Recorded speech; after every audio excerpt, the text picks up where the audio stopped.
Hello everyone, welcome back. Thank you so much for joining me. So today I just want to, there are so many makeup releases which I'm not angry about, to be honest with you.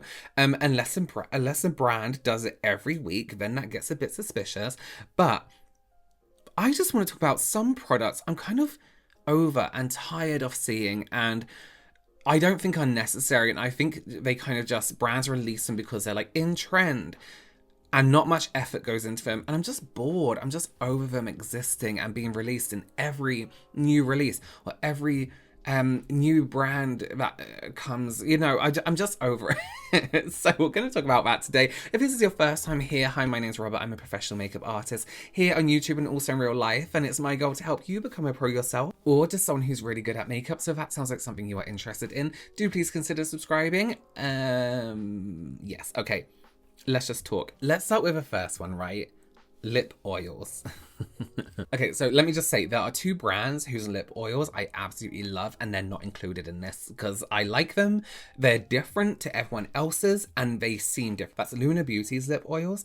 They have more of a nicer texture. It's a bit more of a different experience compared to most lip oils, and Sigma lip oils, which feel a lot more like a treatment. It feels like you're wearing a slight tint of colour while really hydrating your lips. Here's why I don't like, I'm bored and kind of over lip oils, right? They all look the same. They all look the same. They all do the same thing. All their packaging is the same. They don't do much. They don't feel nice on the lip. They feel warm and what's the other word? Almost like you know when when you eat a donut or like a sugared donut and everyone's like, oh, challenge, don't lick your lips, and you get that feeling like or when someone like hovers over your shoulder like this, you know, when you're a kid and you're like doing this to your brother or sister and they're like, get off me, you're like, I'm not touching you, but you can feel that it's like that on your lips. And I'm just bored of seeing them. I'm bored of seeing the square packaging with a lip oil, and it's like new lip oil, and it's like we don't need it. Release a lip balm with a little bit more shine, a little bit more something, a gloss with some skincare benefits. Let's do something a little bit more beneficial, because if I'm gonna purchase and use my money to buy a lip oil, I might as well just use a really shiny lip balm, because there's no color, and although they come like red, orange, you don't see it. So whenever I'm not excited by lip oils, I guess you could say. And I think maybe at the time when skincare was becoming, everyone was going crazy for skincare over lockdown, you know, and I think it was becoming like a trend to use skincare. Lip oils make a little bit more sense then, but now I just feel like a brand doesn't need to release a lip oil. A lip balm would be, with color, would be much better, with some lip care benefits to it. Lip oils, okay, so it's slightly hydrating, it's got no color, although it looks like it has color in the thing, and it's extra shiny. It's not shiny, it's oily. To me, there's a physical difference between shine and oil. Am I even recording my sound? Yeah.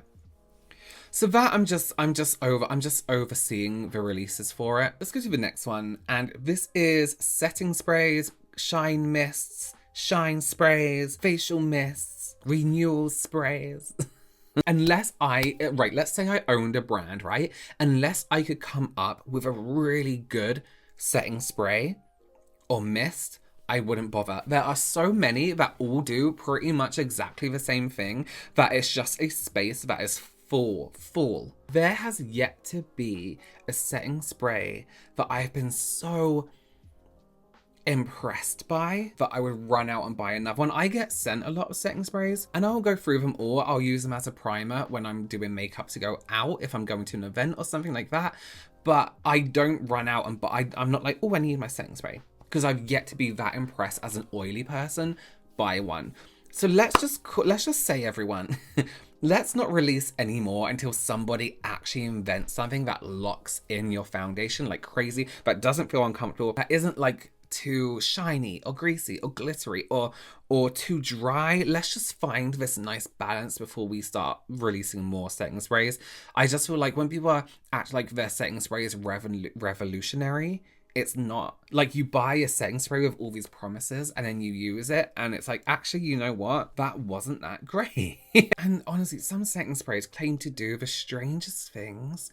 Like, I just don't believe in them. I like them as a primer. I think they're great primers because it's directly touching your skin and directly touching the impact of what breaks down your makeup and what ruins your makeup. But when it's on top, I just don't. I know they work for some people, but I mean, I've yet to find one, and I have used what feels like hundreds. Okay, let's talk about glowy serums, okay?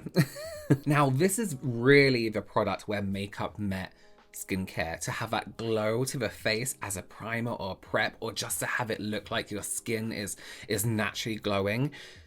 The brand that does this right is, of course, Glow Recipe. Their Watermelon Glow Serum, stunning, beautiful. It's the right texture. It's the right amount of shine. It looks great without and with makeup.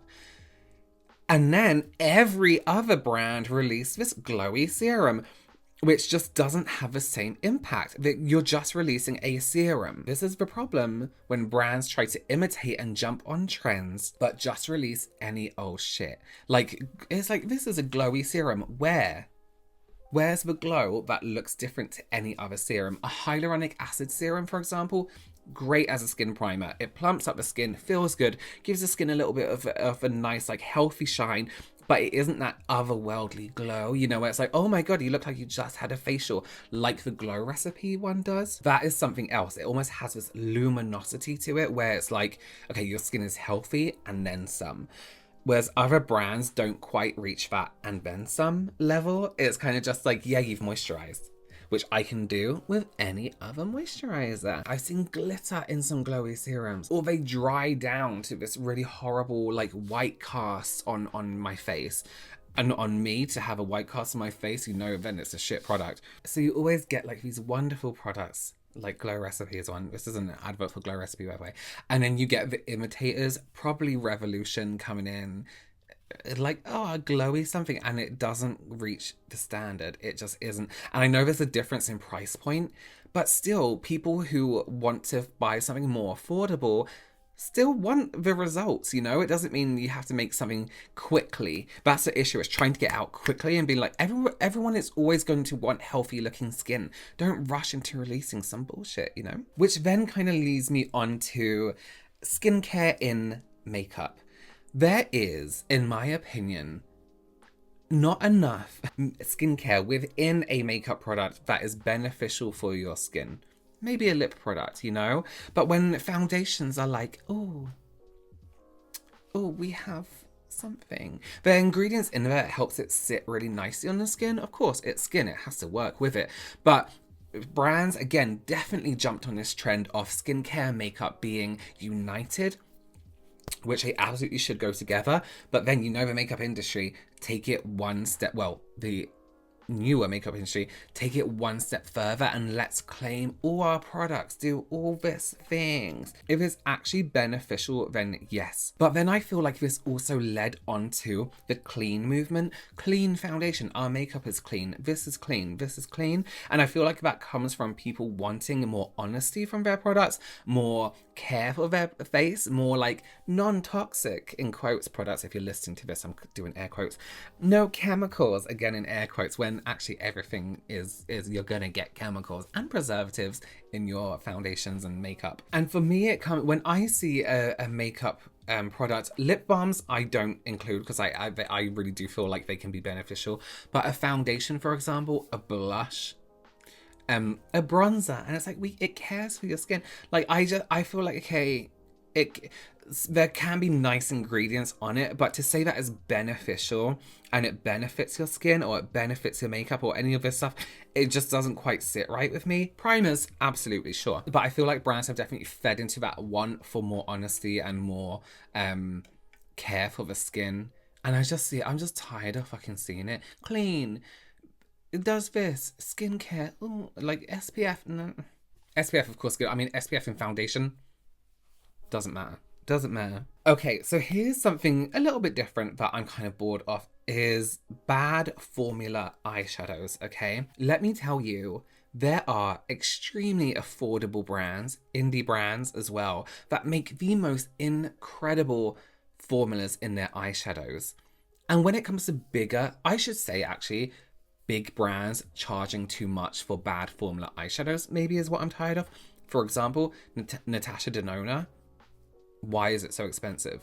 When I have used something from e.l.f., which is far better, more easy to blend, sits nicer on top of itself, is better as a product in general. Why are you so expensive? How hard is it to make an eyeshadow nowadays? If you're gonna charge lots and lots of money for an eyeshadow palette, make sure there is a reason you are charging for it. A brand like Beauty Bay, who have their own formula, which is incredible, and do these giant palettes for a really affordable price for the size of a palette. And I've used something that's more expensive, maybe £50 or $50 more expensive, and isn't as good. Why? Why? Be Perfect Cosmetics, one of the most incredible eyeshadow formulas I think I've ever used. It's in between. It's affordable. It's not over expensive. But yet again, I've used eyeshadows that are extremely more expensive. That Dior eyeshadows. You can buy a compact of 4 and then get 30 in a different formula. And they are the shittest eyeshadows, the Dior ones I've ever used in my life. Was that Dior or was that Chanel? I think it was Dior. And it's just, I don't understand why they think they can charge this much when we're in this world that is full of brands who are coming out with these incredible formulas and are far less expensive. Why? Why are we doing this? What's happening? I'm saying there is no reason for your eyeshadows to be shit. Like foundations, concealers, lipstick formulas, I get people have different opinions because it's different textures. People like different textures, people like whatever. But surely with eyeshadow, what you want from that is pigment. And if you don't want pigment, then you use a tiny bit. You can control how much you get from that pigmentation, you know? You don't buy an eyeshadow palette and think, oh, I hope this doesn't have much coverage, or I hope it doesn't blend well, you know? You need to step up. You need to step up your game, because brands who are maybe less fame than you, reputation, what am I saying? Who are lesser known than you are doing incredible things, and you are gonna get pushed out the way with your 1950s formula that you have. Okay, so here's something that's just a pet peeve for me. Color changing products, color changing lipstick, blush, and what else there? That's it really. I feel like it makes like it has like a revamp every whatever. So maybe it looks black, or it looks clear, or it looks green, or it looks blue or grey, and then it goes on and it's like, oh, a shade of pink. So over it. I'm so over it. I keep getting tagged in things like black blushes, clear blushes. We know this, right? This is something that we had even when I was a child. Like pH balance changes, and everyone's like, oh, it's different to your skin tone. It turns the shade of pink and then looks different because everyone's lip shades are different. And people are like, does this work? It does. And it has for about 50 years. Like it's been around for a really long time. And actually it's not that impressive. It's just, this is just a really personal one. It's just boring. It turns the same shade of pink. And as somebody who doesn't really like pink on myself, I don't find it that interesting. If somebody could make one that maybe turns a shade of orange, then I'll be interested. But for now, it's the same shade of pink. I've had a blush, a lipstick, what else? Other blushes, and they all just turn the same shade of pink. Like, we know it happens. It's not magic. We've seen it before. And everyone's like, is this real? Yes, it's real. It's just boring now. It's just boring.